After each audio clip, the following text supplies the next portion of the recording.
Hi there, and welcome to the Humor Hacks This Week in Humor.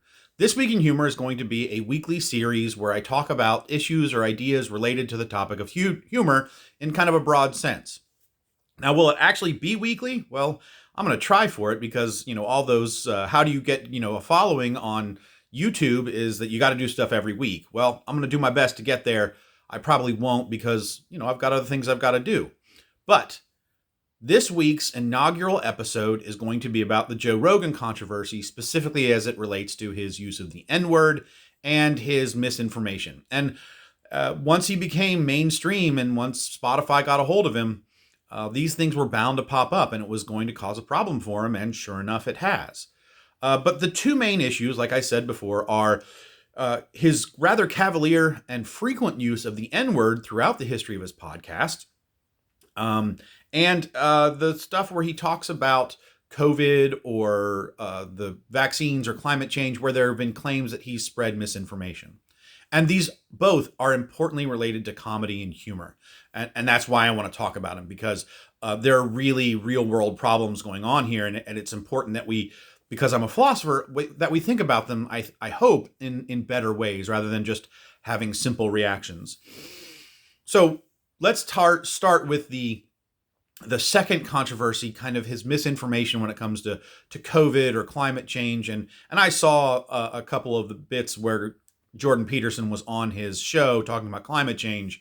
And as an academic, I was just really, really upset with what Peterson did because he should know better. But it's really not a talk about that. We could have a talk about that if you all ever wanted to hear me talk about that. It wouldn't be related to humor.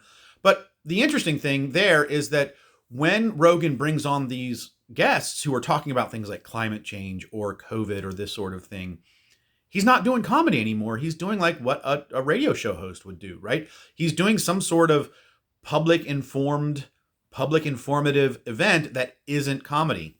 And that's really important. So while we may have issues with the sorts of information or the sorts of people that he has on his shows and the type of things that they say, that's not really what's interesting here. What's interesting is that he's not doing comedy in those shows. It's serious things, right? He's interviewed musicians and not done comedy.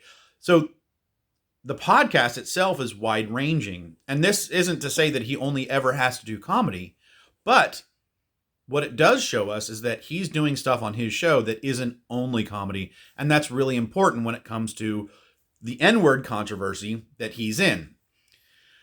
A lot of comedians jumped to his defense, specifically Jon Stewart and Sarah Silverman, and defended him for doing those things, saying those things, because he's a comedian and it's part of a comedian's job to push boundaries, to be controversial and those sorts of things.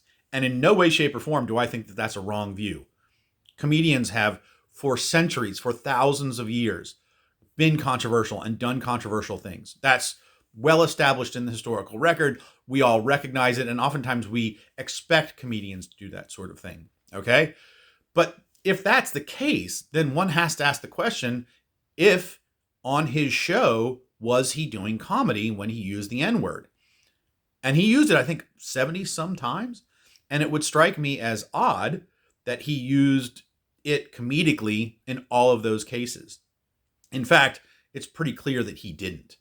So what's this got to say? Well, here's some things. If you go on Spotify and you look up comedy podcasts, the Joe Rogan Experience is going to pop right up there. He's going to be first and foremost of one of the things that the algorithm recommends to you, which means that Spotify recognizes it primarily as a comedy podcast. So here you might be thinking that the kind of comedian as comedian defense works.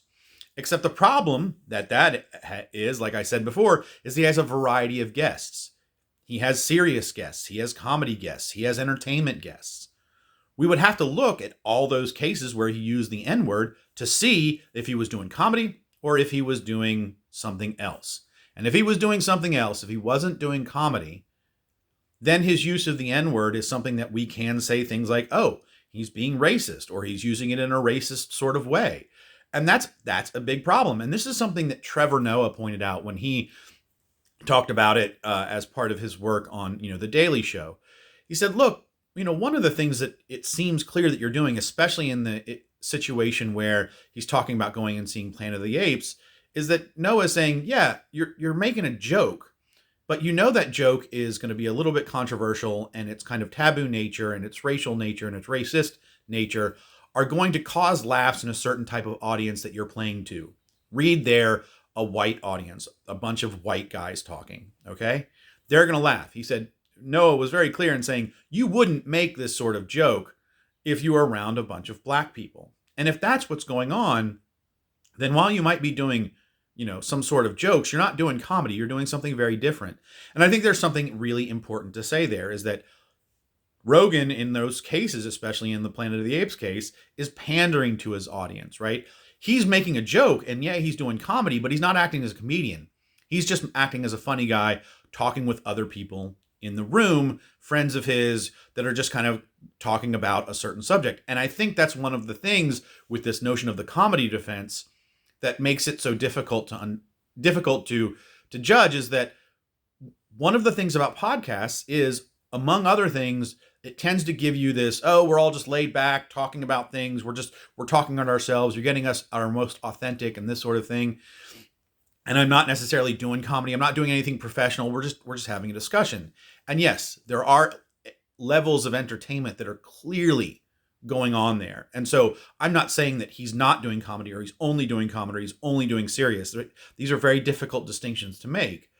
But oftentimes what you get are just some people kind of dude broing around talking about something. And there, it's much less clear that one's doing comedy. So this comedy defense that you hear doesn't seem to hold up very well, right? Again, we think that comedy is perfectly fine to do, and comedians are allowed to do controversial things. But in most of those cases where I think Rogan was using the N-word, and he recognizes this when he makes the apology that he does, when the kerfuffle kind of popped up in the world, he recognizes how bad it sounds, right? It doesn't matter if he's doing comedy. It just seems like, why would you be doing this? And that's the point, right? It doesn't seem in all those cases he's doing comedy. In fact, it seems in a number of those cases that he's doing something that feels quite racist and quite problematic. Now, what do we do with that? I think Trevor Noah's got a good idea there, is that, yeah, he's made a bunch of these mistakes and he's apologized.